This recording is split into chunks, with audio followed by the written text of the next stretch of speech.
आप बिहार से आप देख लीजिए, बिहार में क्यों तोड़ा गया नीतीश को। आज घूम घूम नीतीश इंडिया गठबंधन की बात करते थे, लेकिन वो कमजोर दिल के थे। उन्हें धर्म का, अपने देश का, अपने भविष्य का, अपने पिछड़ों का, अपने मानव धर्म का कोई ज्ञान नहीं था, इसलिए वो डर के मारे टूट गए। रामराज कहा जा, रामराज तो आएगा समाजवाद के रास्ते से ही आ सकता है। रामराज का विचारधारा समानता है, एकता है, और वो उत्तर प्रदेश से भारतीय जनता पार्टी का रास्ता है। वहां समाजवाद का जो पीडीए का उन्होंने अच्छा कहा कि पीडीए ही हमारा भगवान है। यही तो कबीर साहब ने कहा था कि पाथर पूजे हर मिले तो मैं पूजू पहाड़, इससे भली चाकिया की पीस खाए संसार। हमारा जो पिछड़ा है, गरीब है, मजदूर है, जिसको हक नहीं मिला, जिसको सम्मान नहीं मिला, जो आज भुखमरी के कागार पे है, जब उसके घर में हम रोशनी लाएंगे, उसके घर में जब हम खुशहाली लाएंगे, उसके घर में जब हम रोजगार लाएंगे, तब हमारा सच्चा धर्म होगा, तब हमारा रामराज होगा, वही मानव का सच्चा धर्म होगा। और इसको करने वाला एक ही धरती पुत्र का लाल है, उसका नाम है अखिलेश यादव। उससे भारतीय जनता पार्टी घबराई हुई है, क्योंकि उत्तर प्रदेश से रास्ता आ रहा है। आप ये समझ जाइए, उत्तर प्रदेश की सीट अगर वो रोक लेंगे, उत्तर प्रदेश से रास्ता उनका अगर बंद होगा, शांति और एकता विपक्ष पूछने का काम करता है, तो फिर आपको राम याद आ जाते हैं, आपको मंदिर याद आ जाता है, आपका सनातन याद आ जाता है। सनातन है क्या? सनातन को अगर समझ लिया जाए, सनातन के पथ पे चल दिया जाए, तो मोक्ष की प्राप्ति होती है, परम पिता परम धाम को पहुंच जाते हैं। आज ये भगवा के रूप में हमें धर्म के नाम पे, राम के नाम पे, कृष्ण के नाम पे अगर कहीं इस तरह से जनमानस को अंधभक्त बनाया जा रहा है, राम भक्त कहां बनाया जा रहा है, बता दीजिए। राम के भक्त जो होगा रहे, कौन कर रहा है नफरत के लिए? जिनको सत्ता चाहिए, जिनको सत्ता चाहिए, यही नफरत तो पैदा की। उत्तर प्रदेश में अखिलेश यादव जी रहे, जिनका उन्होंने कहा मेरा काम बोलता है, वो मंदिर में भी जाते, मस्जिद में जाते हैं, तो फिर कहाँ काम बोला उनका? फिर अब काम इसलिए नहीं बोला कि ये कहा गया कि ये मात्र यादवों के लिए काम किए, मात्र मुसलमानों के लिए काम किए। ये एक दंगाई पार्टी है। आपने बड़ा अच्छा सवाल किया। ये बताइए, 100 नंबर उन्होंने दिया, 102 नंबर दिया, लैपटॉप दिया, कन्या विद्या धन दिया, आगरा एक्सप्रेसवे दिया, इकाना स्टेडियम दिया, लोक भवन दिया, और स्वास्थ्य एम्स जैसे हॉस्पिटल और लोहिया जैसे हॉस्पिटल पे उन्होंने ऐसा काम करने का काम किया। मैं जय श्री राम का विरोध नहीं करता, मैं राम का विरोध नहीं करता, मैं भगवा विरोध नहीं करता, लेकिन राम के नाम पे राजनीति जो हो रही उसका विरोध कर रहा हूं। मंदिर के नाम पे जो राजनीति हो रही है उसका विरोध कर रहा हूं। जो अगड़े पिछड़े गरीब और पूंजीपति अमीर के बीच में जो राजनीति हो रही है, इसका मुझे दुख है कि हमारे जो राम है, जो आदर्श है, जो कृष्ण है, जो मंदिर है, मंदिर के नाम पे आप वोट लेने का काम करते हो। जब वादा करते हो आप जो विकास का वादा करते हो, नौकरी का वादा करते हो, सबका साथ सबका विकास, जब देश में शांत में आदरणीय प्रधानमंत्री जी को जाना चाहिए था, आज तक देखिए जंतर मंतर में उसके लिए लोग धरना कर रहे हैं, प्रदर्शन कर रहे हैं। देश हमारा कहाँ जा रहा? आज उत्तर प्रदेश में आप देख लीजिए, बुलडोजर बाबा के नाम से ये राजनीति कर रहे हैं। माफिया में एक नंबर पे है, बलात्कार आए दिन हो रहा है। लेकिन कहा जा रहा है माफिया का सफाया हो गया है। ये सफाया केवल हो गया कि जो विपक्ष में है उसके ऊपर टारगेट कर ले, जो उनके अंदर आ गया उनको कहीं नहीं जो है माफिया का सफाया हुआ है। माफिया कहाँ सफाया हुआ है? ये भी घातक है। आप यह देख लीजिए, जनता को जागना पड़ेगा। समाजवाद ही रास्ता एक ऐसा है जहां समानता एकता सिखाता है। समाजवादी कबीर थे, समाजवादी रविदास थे, समाजवादी जितने फकीर थे वही, क्योंकि गीता कहती, गीता का सार है, रामायण कही कबीर कहे, मंसूर कहे, रविदास कहे, विश्व के सभी धर्म गुरुओं ने कहा है कि सबसे बड़ा धर्म है तो इंसानियत और समाजवाद और मानवता है। और यह समाजवाद से आता है। कोई संत होगा, कोई फकीर होगा, वो अगर मिलेगा तो उसके लिए सब है, क्योंकि उसे आत्मज्ञान होने के बाद, क्योंकि ये माया मरी न जीव मरा, मर गया शरीर। ये शरीर को मरना है, ये शरीर को जीना है। जिसको माया और जीव का ज्ञान हो जाएगा, उसको इस शरीर में कोई भेदभाव नहीं होगा। और यहाँ पहुंचने के लिए इस युग में बड़ा कठिन है। जो राम का भक्त होगा, राम के भक्त हनुमान भी थे, राम के भक्त हनुमान थे जिन्होंने सबके उधारने का काम किया है। हनुमान जी का एक नाम लेने के बाद राम के भक्त हनुमान थे। हनुमान का नाम जो ले लेता है, प्रेत हो या असुर शक्तियां वहां विनष्ट हो जाता है। ये भारतीय जनता पार्टी केवल वोट लेने के लिए, आप देख लीजिए आज लाल कृष्ण आडवाणी को भारत रत्न की घोषणा कर दी। ये कहने के लिए, जैसे इन्होंने कहा कि हम लाएंगे, करेंगे, बोलेंगे जो मुंह से, अगर धन धन कहने से धनी हो जाए तो निर्धन कोई बचेगा। ये देश के नौजवानों, किसानों, मजदूरों को सोचना पड़ेगा। आप सत्य का साथ दो, आप विकास के नाम पे वोट दो। आप धर्म क्या है? कोई भी मजहब ये नहीं, कोई भी धर्म ये नहीं सिखाता हम दूसरे धर्म के ऊपर टारगेट करें। अगर हम हिंदू हैं, हम राम को मानते हैं, श्वासा श्वासा भजते हैं, मंदिर में जाते हैं, पूजा करते हैं, लेकिन हमें ये अधिकार गीता से या रामायण से या कुरान या पुराणों से ये मिलता है कि कुछ दूसरे धर्म को हम अवहेलना करें? क्योंकि हम आए हैं वहां से, एक ही दुनिया का एक ही मालिक है, उसने जो पैदा किया।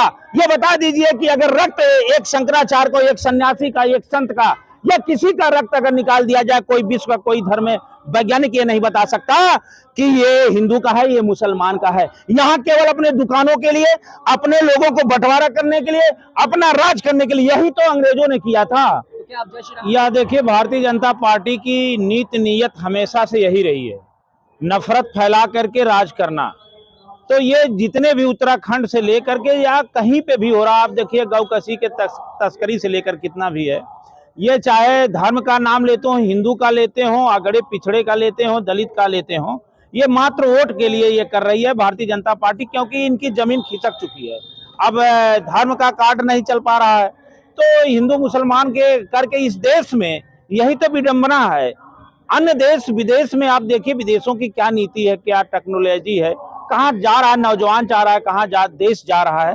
और हमारे देश में एक नफरत के करके लोगों को भिड़ा के लड़ाना, मानसिक रूप से हरासमेंट करना, अशांति पैदा कर देना, ये नफरत की, क्योंकि चुनाव आ रहा है, तमाम के अब प्रोगंडा पाखंड को पैदा किया जाएगा मात्र सत्ता के लिए, कुर्सी के लिए।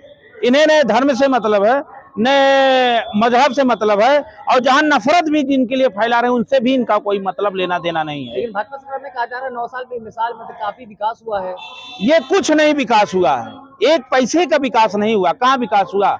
इन्होंने जो वादा किया था, काला धन हम लाएंगे, अच्छे दिन लाएंगे, 56 इंच सीना हमारा है, सबका किसानों की आय दुगना होगी, तो ये इनका एक जुमला, जैसे बाद में ये कहते थे ये जुमला है, हवाई चप्पल से एरोप्लेन पे। ये बताइए, गैस का सिलेंडर इन्होंने कहा था कम हुआ, पेट्रोल कम हुआ, डीजल कम हुआ, आज सब्जी कितनी महंगी है, जो प्रतिदिन का खाने वाला जो वस्तु है इतना महंगा है कि आम आदमी अगर चला करके अगर एक टाइम दाल खाता है तो दूसरे टाइम सब्जी खाता है।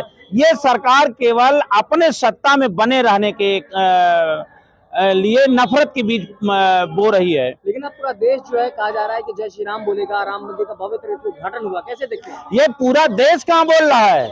अब मणिपुर जल रहा है, किसान रो रहा है, और अग्निवीर जैसी योजना देश में सीमा पे हमारा जवान अपने हक और अपने इंसाफ के लिए मांग कर रहा है।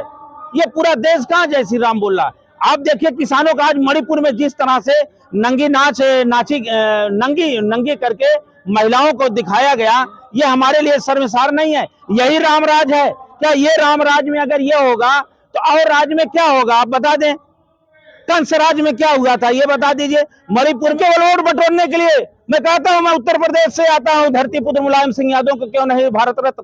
उन्होंने ऐसा काम किया, ऐसा आंदोलन किया, सामाजिक न्याय के लिए उन्होंने लड़ाई लड़ा, सीमा पे जाके आज जो जवान शहीद होते हैं उनका सम्मान और राजकीय सम्मान के साथ उनके घर पहुंचने का काम करता है, तो उनको भी भारत रत्न मिलना चाहिए। लेकिन ये सरकार ये इस पे नहीं करेगी, क्योंकि इनको लाल की शर्ट मानी, क्योंकि भारतीय जनता पार्टी में भी 2 फाट बन चुका है।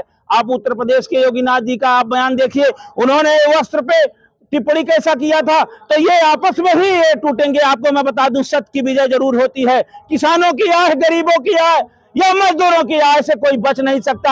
आप हमारे ऊपर हमको गिरफ्तार कर सकते हो, हमारे ऊपर हम उत्पीड़न कर सकते हो, लेकिन जब आप अपने हथियार का प्रयोग कर सकते हो, लेकिन जब सत्य की जब हथियार चलता है, कोरोना काल महामारी आया था, किसी का कोई बस नहीं चल रहा था, कोई वैज्ञानिक हो, कोई डॉक्टर हो, कोई कुछ भी हो, उस समय लोग त्राह अपने धर्मों केवल श्वासा की बात करते थे। अगर वहां मुसलमान भी रहता था, आज जो नफरत की बात करने वाले हैं, अगर मुसलमान बड़ा डॉक्टर होता था, हिंदू जाकर उसे इलाज और ब्लड लेने का या ऑक्सीजन लेने का काम करते थे, और अगर हिंदू मुसलमानों की जरूरत पड़ती थी तो हिंदू हिंदू करने का काम करता था। तो मैं ये कहना चाहता हूँ देश के नौजवानों, किसानों, मजदूरों, जागो, आप अपनी आत्मा को जगाओ। आप अगर मुसलमान हो तो इस्लाम में जो आपको बताया गया है कि जर्रे जर्रे में वो रहता है, पड़ोसी अगर कोई है तो हमारा पड़ोसी है। और हिंदू में भी यही कहा गया, जिसका मन निर्मल हो वो निर्मलता के साथ ही देश को आगे बढ़ाना चाहिए। आज महात्मा गांधी हो, चाहे सुभाष चंद्र बोस हो, चाहे हमारे वीर सपूतों ने अपने प्राणों की आहुति देके भारत को स्वतंत्रता, अखंडता, एकता का एक परिचय दिया था, जो विश्व में परचम फहराया गया था। आज उसको खंडित खंडित किया जा रहा है, केवल जात के नाम पे मिलने वाला क्या है? खंडित खंडित कौन कर रहा है? अरे आप क्या कर रहे हो? और उस पे केवल यादव जाता है, मुसलमान जाता है? नहीं, ये केवल कि वो पिछड़े के लोग हैं, वो दलित के लोग हैं, ये कैसे इतना बड़ा काम करके देश के राजनीति में जा सकते हैं? तो इसलिए वहां बोलने का काम किया गया।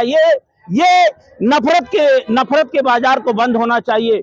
प्रेम के किसी को जीता जा सकता है प्रेम से, और प्रेम में सत्य होते, प्रेम में ही राम का वास होता है, प्रेम में ही मोहम्मद का वास होता है। प्रेम में जो एक शक्ति है जिसको दुनिया कहती है सबका मालिक एक। धर्म हमारा अपना मानव का धर्म यह है कि अपने चित्तवृत्तियों को हम अपने बस में करें, और देश चलेगा संविधान के साथ। अगर संविधान, ये देखिए, संविधान बदलने की साजिश है ये लोकतंत्र। आज लोकतंत्र समाप्त हो गया है।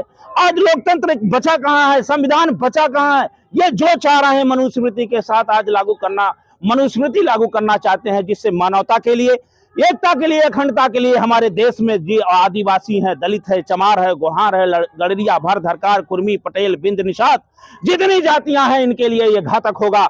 इनको जागना होगा, अपने लिए जागना होगा, देश के लिए जागना होगा, और ये भारत माता के लिए जागना होगा।